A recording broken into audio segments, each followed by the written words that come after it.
You wouldn't happen to have some time on your hands, would you, Clive? Only I was wondering if you might help me with something else. Don't tell me. Another unruly dominant. Not quite, but a dangerous foe nonetheless. It promises to be quite a hunt. Care to join me?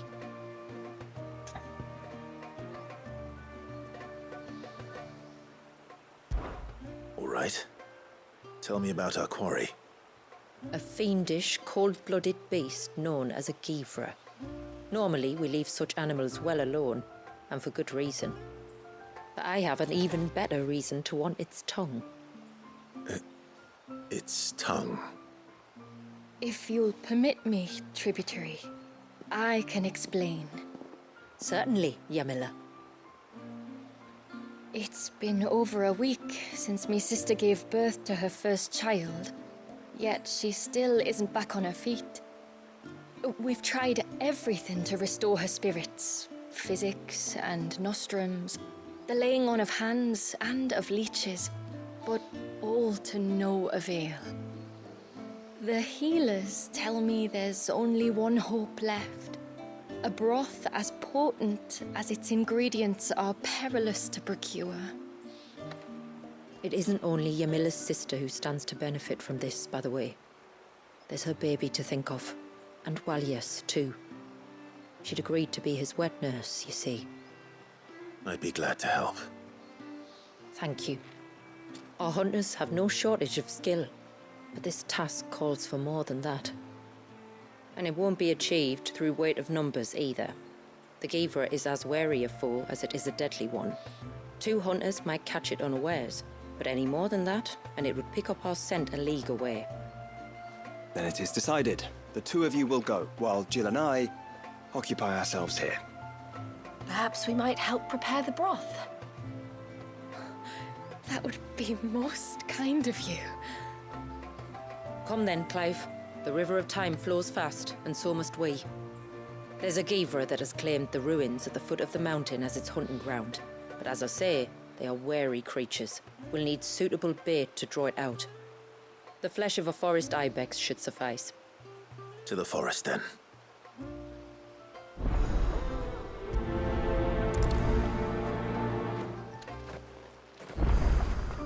There's nothing a Givra loves more than a fat haunch of ibex. There speaks the voice of experience. Do you hunt often? Since I was a girl, my father would take me. Then after he returned to the sea, Yamila's father. Our families have always been close. Even if her sister wasn't Walias's wet nurse, I couldn't stand by and watch her suffer.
Better already.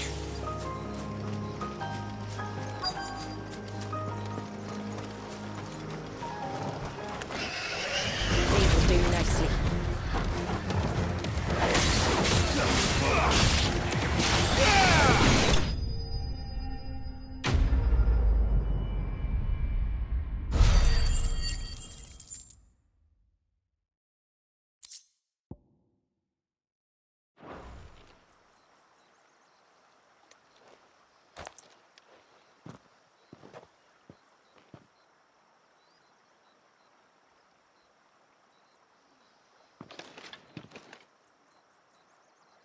return to the sea, and to the clouds rise again.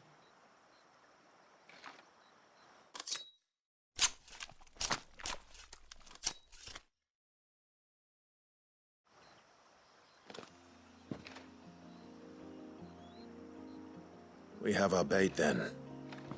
What next? Next, we pay a visit to the Dark Gate to pick some local weed. It'll help disguise our scent.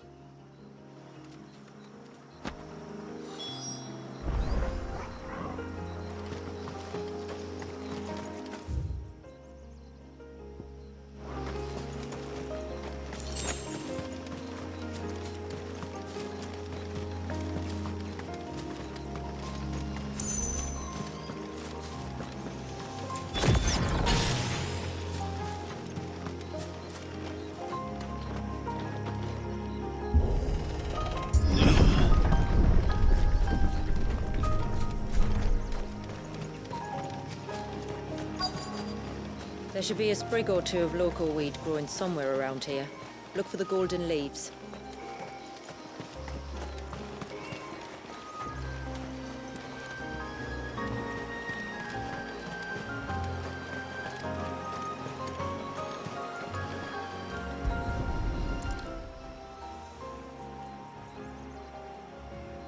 Is this it?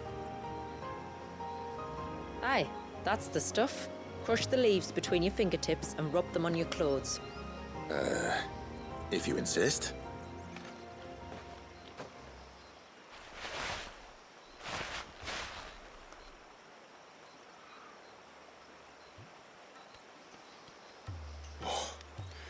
You could have warned me about the smell. Like corruption, isn't it? We'll have an honor guard of flies before long. But it'll stop the Givra from noticing us. Its nose will tell it we're nothing but a feast for worms. Oh, I feel so much better. We can wash it off afterwards. If there's one good thing about the Givra choosing the ruins for its hunting ground, it's that there's plenty of fresh water nearby.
Where should we lay the bait?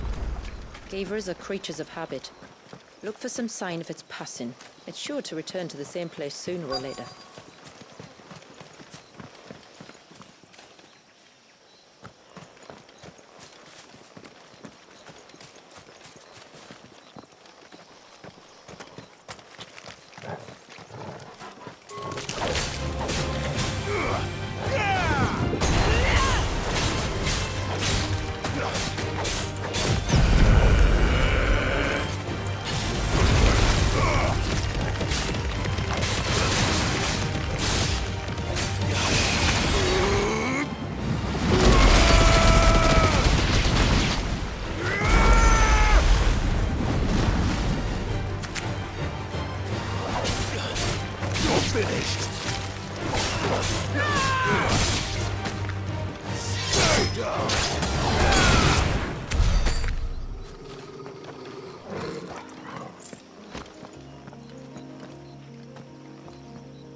marking its territory.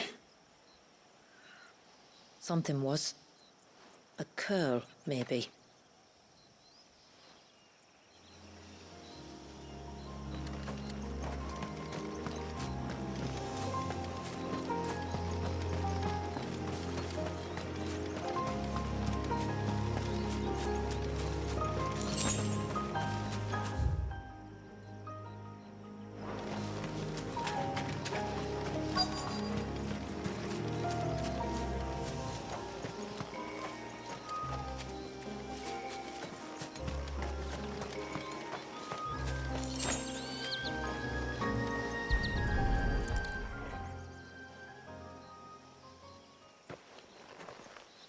Tracks.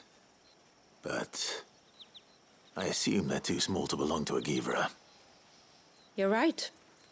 They're barely big enough to belong to a Givra's breakfast.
These look like a predator's tracks. You can clearly make out the claws. But not just any claws. These belong to a Givra. There's no mistaking them. We'll lay the bait here. Let's hope our friend is hungry.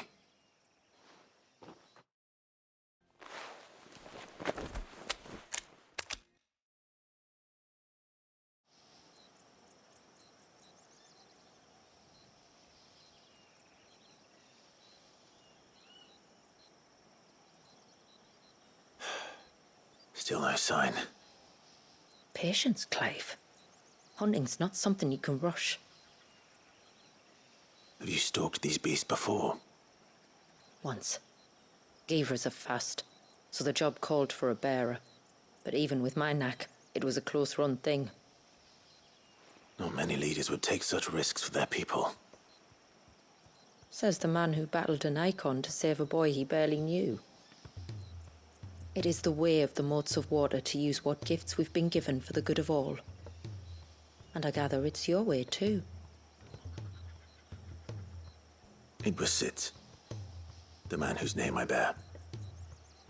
He fought for his people and their future with every fiber of his being. And I'm just following in his footsteps. In many ways, you remind me of him. Me? You're confusing daring with desperation. Quiet. Something's coming.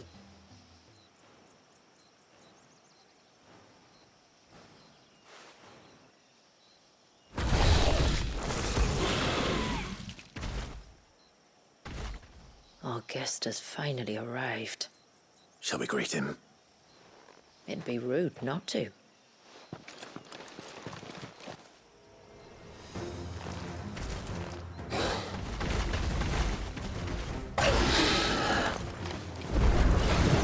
Don't let it escape.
You weren't exaggerating when you said they were dangerous.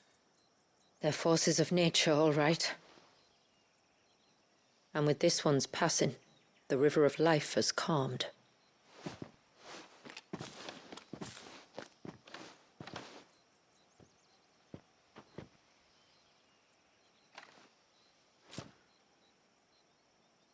O roaring torrent, son of storms, may your spirit run free in the open ocean.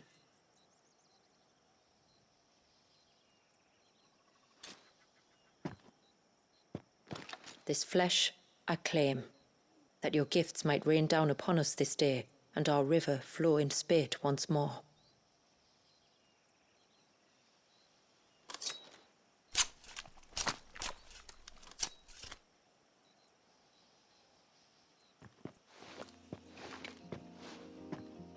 Well then, let's return to the village. We must get this tongue to Ymilla before it spoils.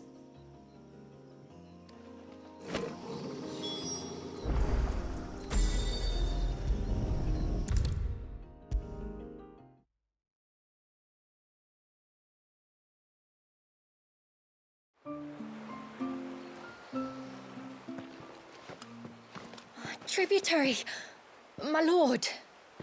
Did all proceed as planned? It did. Here. One Geaver tongue, as promised.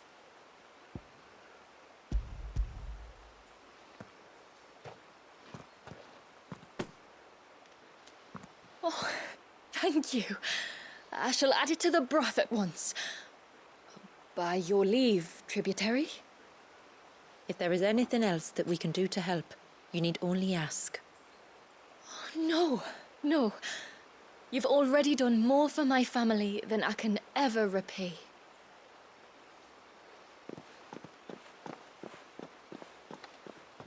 Just as you have, Clive, for my family. I only regret that I have nothing to offer you in return but my gratitude. It's more than enough.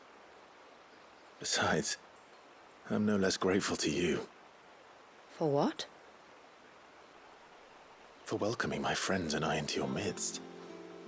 For showing us how your people live. For reminding me that the world we strive to create, where bearers can live alongside their fellow men in peace and comfort, is no mere fantasy. I'd hardly call it comfort. Every day is a struggle. Though we do at least struggle together, it's true. As must we all. I only ask that you remember the cost of using your gifts as a bearer. I know that you feel it's your duty to do whatever you can to help your people. But you have a child to think about now. And Wallis has lost enough. I shall bear that in mind. That's all I ask. Oh, and if there is anything else that we can do to help, well, you know. Thank you. Truly.